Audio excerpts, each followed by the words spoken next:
Fatima, toi tu as également été une de ces marcheuses pour l'égalité depuis 30 ans. À la différence de nous tous autour de la table, tu as aussi une autre histoire qui est l'histoire d'une élue, mais d'une élue qui est toujours restée en lien avec un certain nombre de combats, le combat soutien du peuple palestinien, le combat contre les crimes racistes. On l'a vu, c'était la seule élue qu'on voyait dans tous ces combats. Cette marche pour toi, dans ta trajectoire, c'était quoi? Et cette marche politiquement aujourd'hui, tu en dirais quoi? Pour moi, cette marche, ça a été un acte fondateur. En 81, j'avais créé ma première association, et parce que c'était la possibilité pour, en 81, à donner le droit d'association en fait aux étrangers. J'étais à la fac et moi je suis née en France, j'étais française, mais il y avait avec nous des copains, des copines qui n'étaient pas français, notamment d'ailleurs plusieurs qui étudiaient, qui venaient du bled, qui étaient étudiants, et donc on a monté cette association à Tadamoun. Je me souviens d'ailleurs, la première fois que je suis arrivée au collectif, elle m'a engueulée parce que Tadamoun, elle trouvait ça bizarre. Je me rappellerai toujours. Je parle pas l'arabe. Je me rappellerai toujours. Et le kabyle avec l'accent allemand, alors. Tadamoun voulant dire solidarité, tout simplement. Donc voilà, et puis 82, moi j'ai toujours été marquée beaucoup plus par les combats à la fac.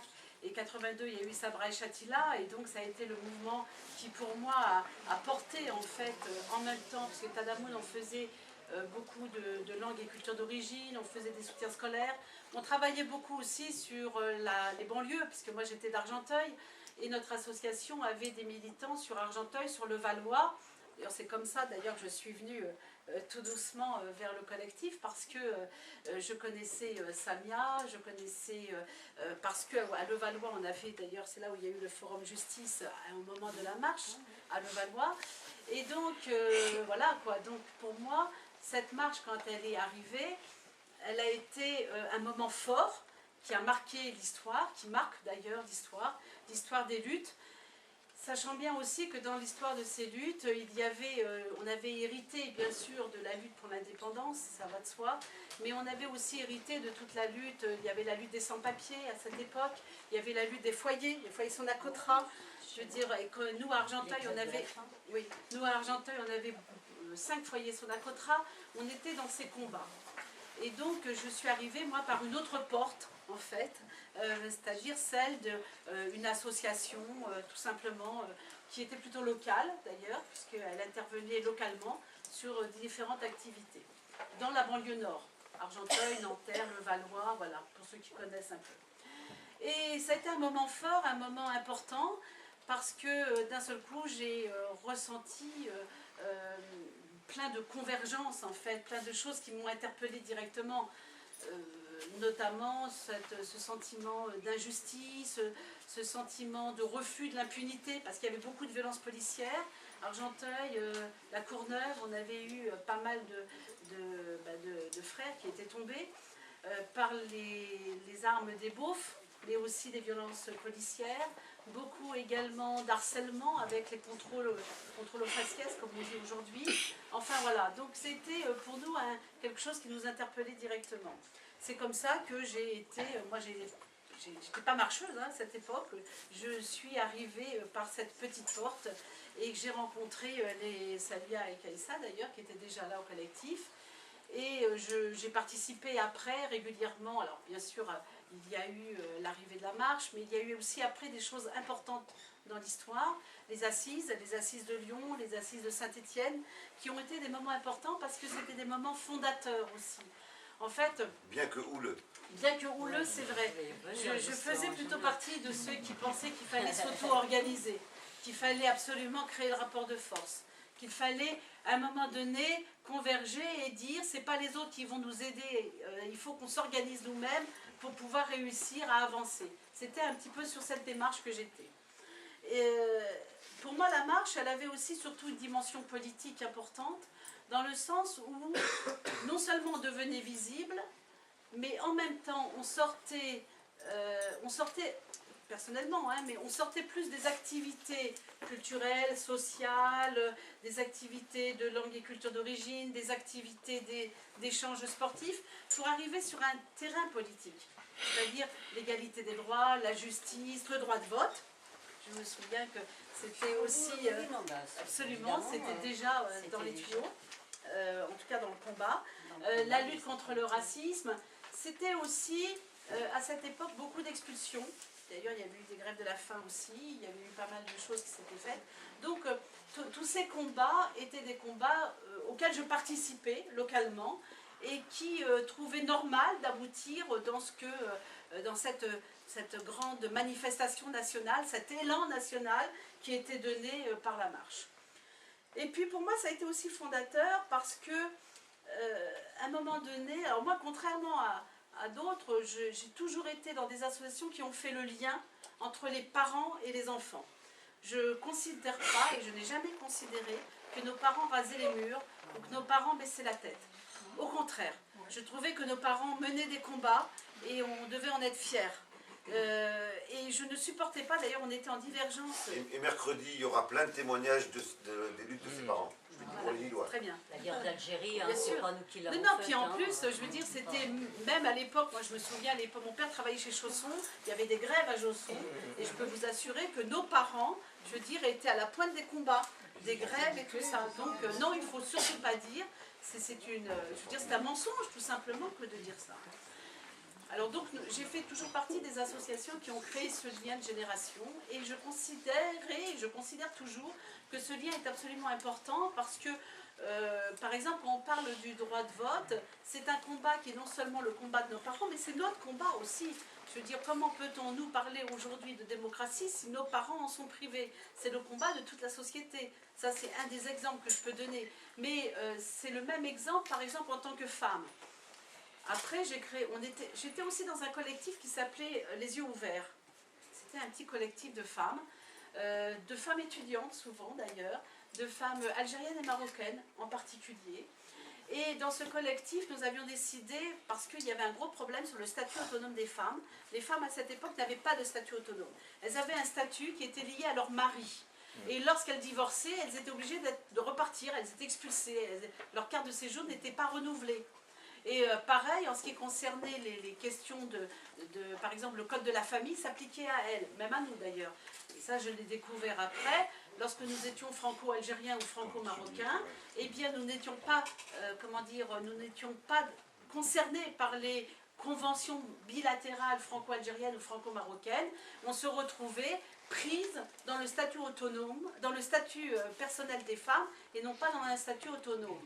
Par ailleurs, et là je l'ai vécu même personnellement dans ma famille, le juge français, le tribunal français appliquait le droit algérien ou le droit marocain, je veux dire, sur le territoire français.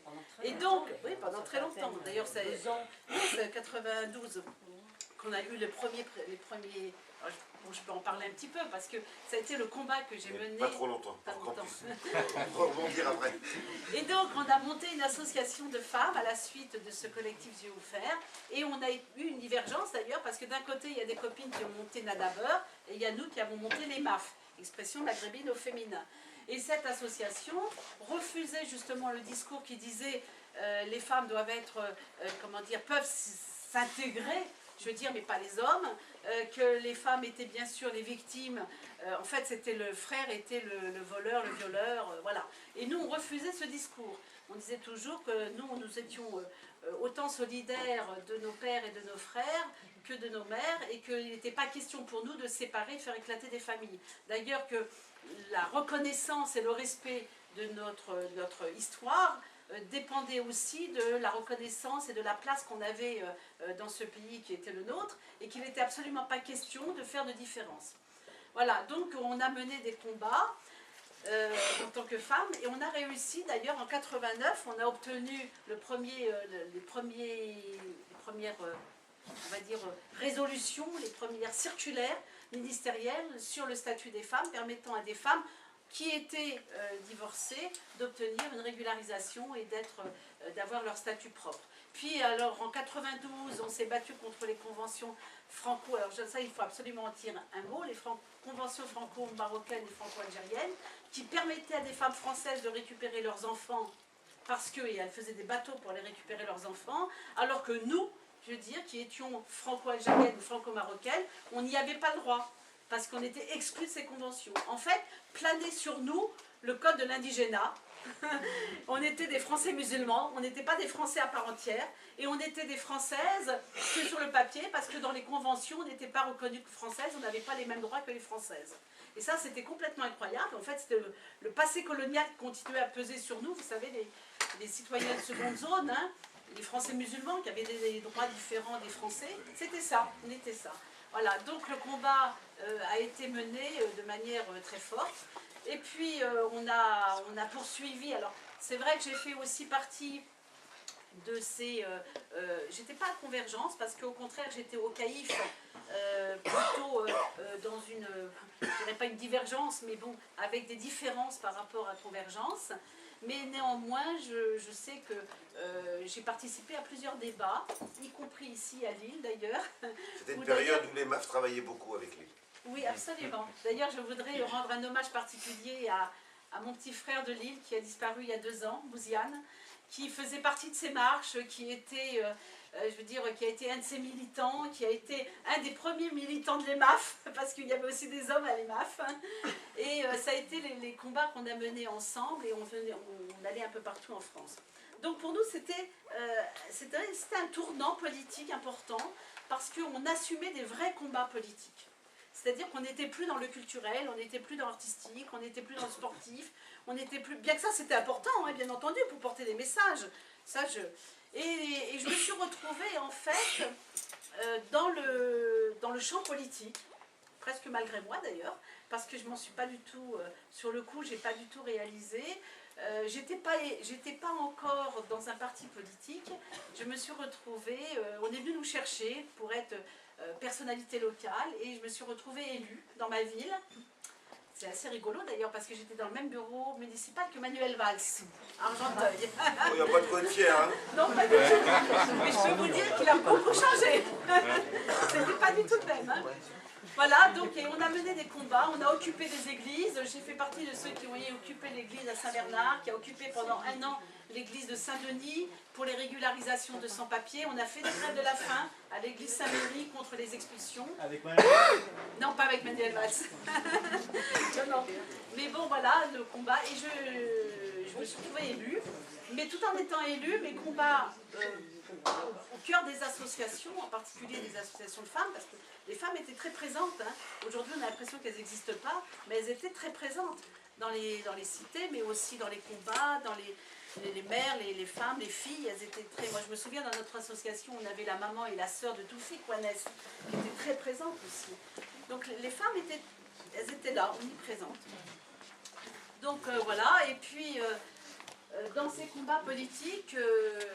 à un moment donné, oui, je vais m'arrêter, mais c'est quand même important. Dans ce combat politique, dans ce champ politique, je me suis rendu compte très vite que le rapport de force ne pouvait exister que si on était organisé, dans une organisation. Ça a été la raison pour laquelle j'ai été rejoindre un parti. Ce n'était pas le pire, ce n'est pas le meilleur non plus, ce n'est pas le pire. Dans cette municipalité, il existait 3 partis, le PC, le PS et les Verts. J'ai pris le moins pire, les Verts. Donc j'ai été les rejoindre et je suis... Oui, pour moi, à cette époque, c'était le moins pire. Oui, mais maintenant, ils sont au gouvernement, mais à cette époque, ils n'y étaient pas. Vous allez avoir droit à la parole, ne vous inquiétez pas, on la laisse finir. Donc j'ai été rejoindre les Verts, mais c'est vrai que c'était une opportunité, parce que lorsque vous êtes élu, personnalité locale, associatif, mais que vous n'avez pas de parti politique pour être dans les instances communales, ou pour être dans les instances pour participer, je veux dire, aux commissions par exemple, hein, eh bien on était obligés, en fait c'était un outil en quelque sorte le parti.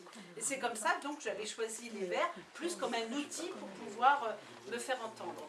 Ça ne m'a pas empêché de continuer mon combat pour la Palestine. J'ai d'ailleurs fait avancer énormément de choses sur cette question, y compris dans mon parti des Verts à cette époque, parce que je peux vous assurer que quand j'y suis rentrée en parlant de Palestine, les gens me regardaient comme si je venais de la planète Mars, et à la fin, on a eu comme des résolutions en faveur de la Palestine, par exemple. Mais ça a été aussi le seul parti qui a tenu tête à Chevènement sur la régularisation des sans-papiers à cette époque. Il faut quand même rendre à César ce qui lui appartient. Il a mal tourné, je regrette, mais c'est comme ça. Après, donc, voilà, j'ai été parlementaire pendant quelques temps, et puis, enfin, pendant un mandat au Sénat, et puis après, je me suis fâchée avec les Verts, justement, sur l'accord, parce que j'étais pas du tout en accord avec eux sur les négociations qui se faisaient entre eux et le PS. Donc, j'ai claqué la porte des Verts il y a 2 ans et demi. 2-3 ans même. Voilà, j'ai claqué la porte des Verts il y a 2-3 ans. Et puis j'ai continué mon combat dans les associations. Et je pense aujourd'hui qu'on a intérêt à nous organiser politiquement si on veut se faire entendre. Parce que l'expérience me fait dire que les choses se règlent avec un rapport de force politique.